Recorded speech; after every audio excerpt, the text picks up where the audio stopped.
When it comes to body awareness, we think of food and call it diet. We live more in the front of the body and neglect the back. We care more for our faces and not the backs. The concept of beauty in our culture is restricted to the face and its appearance. We mostly bother is the upper body and not the lower. Considered literally, large muscles are situated in the back and the lower body, such as glutes and hamstrings. A larger part of diaphragm is in the back and not in the front. The most beautiful and attractive body is one which is fully functional. I'm V.R. Sampath, aka Sampath Ramanujan, a retired Indian Police Service officer, PhD in English Literature and MFA in Creative Writing and Consciousness, US.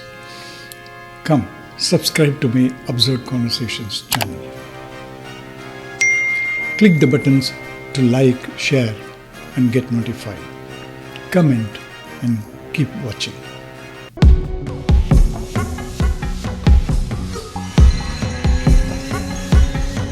Body Awareness Part 2. We have spoken about how mind is a fictitious thing the culture invented for us. Mind is only a collection of thoughts and thoughts change. We are generally guided to awareness in mind, not in body. We imagine we are aware when we live in our heads, and we tend to live mostly in our heads. When it comes to body awareness, we think of food and call it diet. When we think of exercise, we intentionally perform some movements all the while remaining in our heads, like doing a favor to the body, like let the body work for its own benefit. We have nothing or little to do with it. In essence, we practically live in our heads than our bodies. Body is something we possess to do the work as dictated by the mind. When body is deceased, we entrust it to a doctor or a hospital and expect them to make it good for us. We have no idea about our own body, its functions, and the reasons it went sick.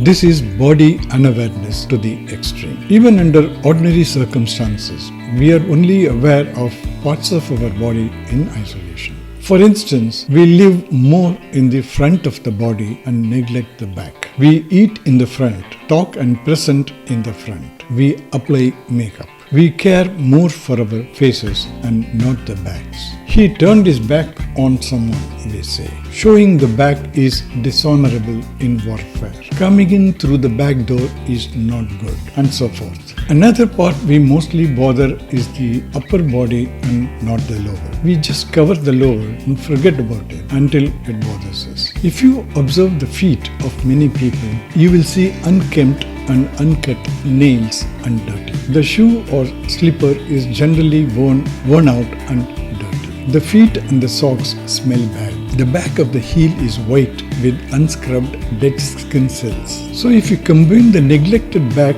and the rejected lower, they appear so remote from your body because you mostly live in the upper and in the front.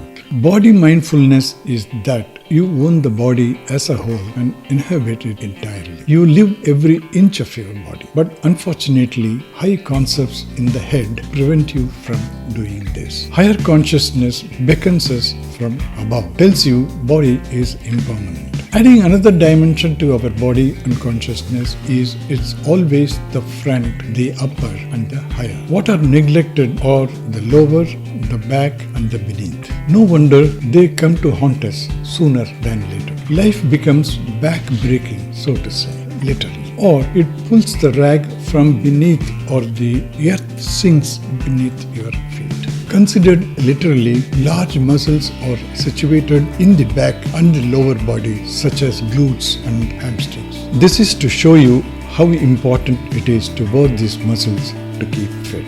Another instance is that of diaphragm. Breathing is largely aided by this muscle. A larger part of diaphragm is in the back and not in the front, as imagined by us. What we exercise in the front during breathing is only the rectus abdominis muscle. Both chest and stomach breathing are distortions. Breathing with the expanded diaphragm is what was meant to be. For this, you need your back. We have abandoned these and live in the upper and the above to find the heavens and get tired soon as there is nothing to find there. Author Philip and Andre in their book Deep Fitness, say the following, which is eye-opening. The back is where our deepest strength lies. When you speak from there, your voice is grounded. When you are present to someone from your back, you are truly present rather than presenting. And when your attention includes the half of the world at your back rather than just the half in front of you, you tap into 360-degree awareness that is a resource of strength and support. When we lose touch with our muscles in the back, it affects the body's structural biotensity, the structure that helps our bones to float. The concept of beauty in our culture is restricted to the face and its appearance. The most beautiful and attractive body is one which is fully functional, front, back, up and down. Don Johnson, in his book The Protein Body, says that psychological and spiritual depth has a bodily component. A bodily aspect of becoming an adult is learning to use the entire body, evoking movements at all depths of our bodily being. He further goes on to show how the state of your body affects your experiences. As the tensions in tissues fall off during a rolfing session, the person starts feeling life differently, and some people even want to change jobs, shift residences, and other major decisions for the good while experiencing their bodies differently. When the imbalances in the body are removed, it's possible to realize the unity of the whole. A purely spiritual experience through body. Since our experience of the world and other structures we interact with depend to a considerable extent on the state of our body at a given moment, before we take important decisions, it may be worthwhile to make our body relaxed and balanced, say with the help of a massage, chiropractic neck adjustment, rolfing or spa experiences, and see what happens.